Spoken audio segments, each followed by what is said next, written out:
पटना के चर्चित Gopal Khemka murder case में अभी तक पुलिस को कोई खास सफलता नहीं। करीब 1 दर्जन संदिग्ध लोगों से पूछताछ की जा रही है। पुलिस को विजय नाम के शूटर पर हत्या करने का संदेह। हत्या के एक दूसरे केस में फरार है विजय। सभी रूटों का सीसीटीवी फुटेज खंगालने में जुटी पुलिस।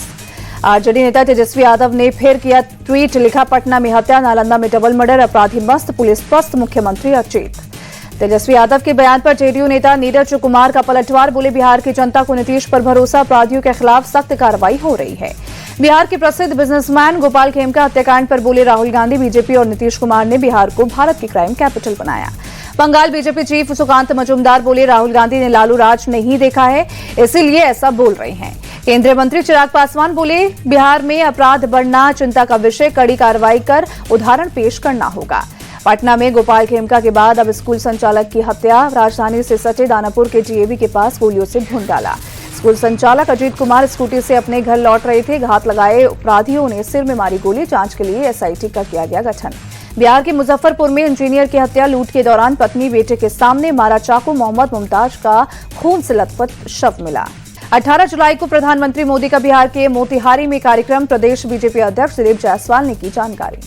मुंबई में भाषा विवाद पर बीजेपी सांसद निशिकांत दुबे का पोस्ट, लिखा हिंदी भाषी लोगों को मुंबई में मारने वालों में अगर हिम्मत है तो महाराष्ट्र में उर्दू भाषियों को मारकर दिखाओ। मनसे अध्यक्ष राज ठाकरे ने पार्टी के सभी पदाधिकारियों और प्रवक्ताओं को चेताया, कहा ठाकरे गुट से संभावित अलायंस को लेकर कोई भी बयान ना दिया जाए। बंगाल में 2019 के संदेश खाली हिंसा मामले में सीबीआई ने शेख शाहजहां के खिलाफ एफआईआर दर्ज की। चुनाव के बाद हुई हिंसा में बीजेपी के 3 कार्यकर्ताओं की हत्या से जुड़ा मामला। ब्रिक्स देशों ने पहलगाम आतंकी हमले की कड़ी निंदा की। सम्मेलन के साझा बयान में कड़ी निंदा की गई। ब्रिक्स देशों ने आतंकी घटना को आपराधिक और किसी तरह ठीक न ठहराए जाने वाला नाजायज कृत्य माना। आतंकवाद के सभी रूपों की कड़ी निंदा की। ब्रिक्स सम्मेलन में सदस्य देशों ने 31 पेज और 126 पॉइंट वाला एक ज्वाइंट घोषणा पत्र जारी किया। आतंक के खिलाफ भारत के एक्शन को बताया जायज। ब्रिक्स सम्मेलन में बोले पीएम मोदी, पहलगाम आतंकी हमला सिर्फ भारत ही नहीं बल्कि पूरी इंसानियत पर चोट है। पीएम मोदी ने कहा आतंकवाद पर दोहरे मापदंडों की कोई जगह नहीं। आतंकवाद की निंदा हमारा सिद्धांत होना चाहिए, सुविधा नहीं। प्रधानमंत्री ने एक नई विश्व व्यवस्था की मांग उठाई। कहा 20वीं सदी में बनाई गई वैश्विक संस्थाएं 21वीं सदी की चुनौतियों से निपटने में नाकाम। पीएम मोदी ने अपने संबोधन को लेकर एक्स पर भी लिखा, कहा ग्लोबल साउथ की आवाज पहले से कहीं ज्यादा महत्वपूर्ण है। रियो डी जेनेरो में मलेशिया के प्रधानमंत्री से मिले पीएम मोदी। द्विपक्षीय मुद्दों पर हुई बात। रूसी राष्ट्रपति पुतिन ने वीडियो कॉन्फ्रेंसिंग के जरिए ब्रिक्स शिखर सम्मेलन में भाग लिया। मौजूदा दौर में एकजुट करने वाले एजेंडे पर जोर दिया। भारी बारिश के चलते केदारनाथ यात्रा रोकी गई। गौरीकुंड और सोनप्रयाग में यात्रियों को रोका गया। उत्तराखंड के 5 जिलों में अगले 4 दिन भारी बारिश का अलर्ट। उत्तरकाशी, टिहरी, बागेश्वर, देहरादून और रुद्रप्रयाग में हो सकती है भारी बारिश। रुद्रप्रयाग के कई हिस्सों में तेज बारिश हुई। भारी बारिश के बाद अलकनंदा नदी का जलस्तर बढ़ा।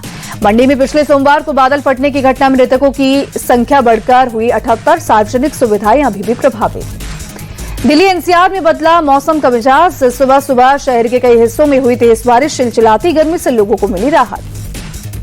दिल्ली में अगले 5 दिन भारी बारिश की चेतावनी। मौसम विभाग ने येलो अलर्ट जारी किया।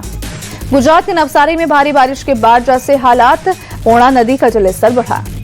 लगातार भारी बारिश के बाद सूरत में जलभराव की समस्या। सड़कों पर थमी गाड़ियों की रफ्तार।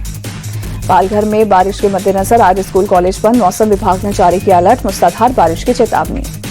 यूपी के मुरादाबाद के कई हिस्सों में तेज बारिश। बारिश के बाद जलभराव से लोगों की परेशानी बढ़ी। मध्य प्रदेश के शहडोल में लगातार बारिश से बाढ़ जैसे हालात। लोगों के घरों और अस्पतालों में पानी घुसा।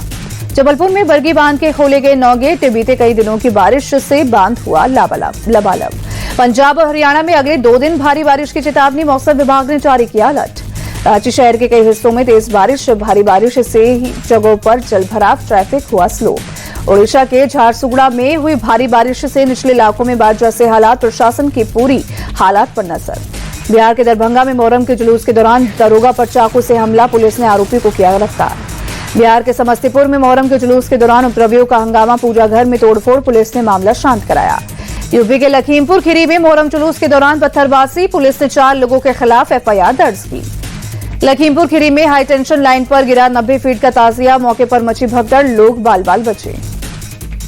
अयोध्या में 150 साल से चली आ रही परंपरा का पालन। ताजिए को सरयू नदी में विसर्जित किया गया। लोगों ने कहा सरयू से ज्यादा पवित्र कुछ भी नहीं।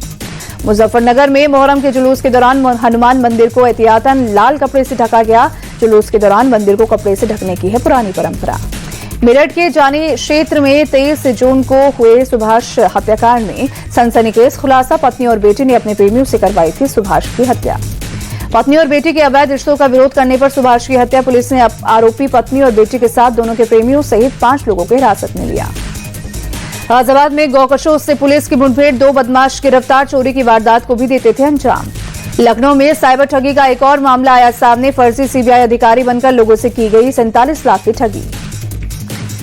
यूपी के सिद्धार्थनगर में बिछाई गई पाइप के ऊपर से बाइक निकालने पर 17 साल के लड़के की हत्या। 2 युवकों ने फावड़े से किया हमला। मथुरा के मुंडिया मेले में उमड़ा श्रद्धालुओं का हुजूम, दूर दूर से पहुंच रहे हैं लोग। लखनऊ में आम महोत्सव खत्म होते ही मची अफरा तफरी। डिस्प्ले में लगे आमों को भीड़ ने लूटा। कुछ ही सेकंड में आम से भरी टेबलें खाली हुई। लखनऊ में 4 जुलाई से 6 जुलाई तक हुआ था आम महोत्सव का आयोजन। सीएम योगी ने किया था महोत्सव का उद्घाटन। पंजाब के मोगा में लखबीर सिंह गैंग के 3 गुर्गों के साथ एनकाउंटर। पुलिस ने तीनों को भर्ती कराया। डॉक्टर के ऊपर हुई फायरिंग मामले में थे शामिल। देहरादून में विकसित उत्तराखंड 2047 जनसंवाद, पूर्व सैनिकों के साथ कार्यक्रम। मुख्यमंत्री पुष्कर सिंह धामी ने लिया हिस्सा। देश की टॉप 10 कंपनियों में से 6 की वैल्यू 70,326 करोड़ रुपए कम हुई। प्राइवेट बैंक सेक्टर रहा टॉप लूजर। रिलायंस के मार्केट कैप में 15,359 करोड़ रुपए की बढ़ोतरी। कंपनी की मार्केट वैल्यू 20.67 लाख करोड़ रुपए पर पहुंची। जोमेटो के फूड और डिलीवरी बिजनेस के सीईओ बने आदित्य बंगला। राकेश रंजन की जगह इस पद पर 2 साल काम करेंगे आदित्य। आईपीओ लाने की तैयारी में जुटी एमवी फोटोवोल्टिक पावर। 3,000 करोड़ के आईपीओ के लिए सेबी को दिया आवेदन। बजाज ने भारत में लॉन्च की 2025 डोमिनर 250 और डोमिनर 400। कंपनी ने डोमिनर 250 की कीमत रखी 1,91,000। डोमिनर 400 की एक्स शोरूम कीमत 2,38,000 रुपए। भारतीय बाजार में Tecno Pova 7 smartphone series launch. Company ने फोन की शुरुआती कीमत 12,999 रुपए रखी। आर्थिक रूप से पाकिस्तान को बड़ा झटका। पाकिस्तान के बिगड़ते हालात के चलते माइक्रोसॉफ्ट ने बंद किया कामकाज। 9,000 पाकिस्तानी कर्मचारियों को नौकरी से निकालेगी माइक्रोसॉफ्ट। बर्मिंघम में भारत की ऐतिहासिक जीत। 58 साल बाद जीत का सूखा खत्म किया। तेंदुलकर एंडरसन ट्रॉफी के दूसरे टेस्ट में इंग्लैंड को 336 रनों से हराया। शुभमन गिल की कप्तानी में भारत को मिली जीत। भारत ने इंग्लैंड को दूसरी पारी में 608 रनों का दिया था टारगेट। इंग्लैंड की टीम दूसरी पारी में 271 रन बनाकर हुई ऑल आउट। भारत ने इंग्लैंड में रनों के हिसाब से सबसे बड़ी जीत दर्ज की। भारत के तेज गेंदबाज आकाशदीप ने इंग्लैंड में रचा इतिहास। 39 साल बाद इंग्लैंड में 10 विकेट लेने वाले दूसरे गेंदबाज बने। आकाशदीप की गेंदबाजी के सामने इंग्लैंड के बल्लेबाजों ने घुटने टेके। इंग्लैंड के टॉप ऑर्डर को भेजा पवेलियन। आकाशदीप ने पहली पारी में भी लिए थे 4 विकेट। इंग्लैंड की तरफ से जेम्स स्मिथ ने 88 रनों की पारी खेली। ब्रैडन कार्स ने 38 और कप्तान विलियम स्टोक्स ने 33 रन बनाए। भारत की तरफ से दूसरी पारी में आकाशदीप ने 6 विकेट झटके। मोहम्मद सिराज, रविंद्र जडेजा, प्रसिद्ध कृष्णा और वॉशिंगटन सुंदर को 1-1 विकेट मिला। आकाशदीप ने इंग्लैंड में भारत के लिए की सर्वश्रेष्ठ गेंदबाजी। आकाशदीप ने 187 रन देकर 10 विकेट झटके। शुभमन गिल बने ऐतिहासिक जीत के player of the match. Shubman ने पहली पारी में 269 और दूसरी पारी में 161 रनों की पारी खेली। एक मैच में सबसे ज्यादा रन बनाने वाले भारतीय खिलाड़ी बने।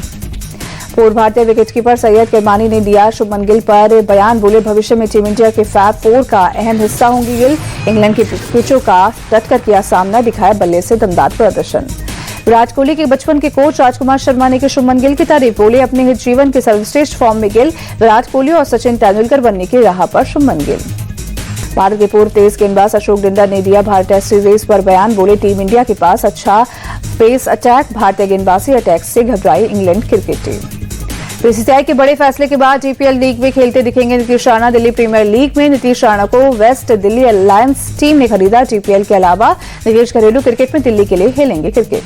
ऑस्ट्रेलिया ने वेस्टइंडीज को दूसरे टेस्ट में हराकर सीरीज पर किया कब्जा। वेस्टइंडीज को 277 रनों का दिया था टारगेट। वेस्टइंडीज की टीम दूसरी पारी में 143 रन बनाकर हुई ऑल आउट। ऑस्ट्रेलिया की तरफ से नाथन लियोन और मिचेल स्टार्क ने 3 विकेट झटके। जोश हेजलवुड को 2 विकेट मिले। पैट कमिंस और वेबस्टर को 1-1 विकेट मिला।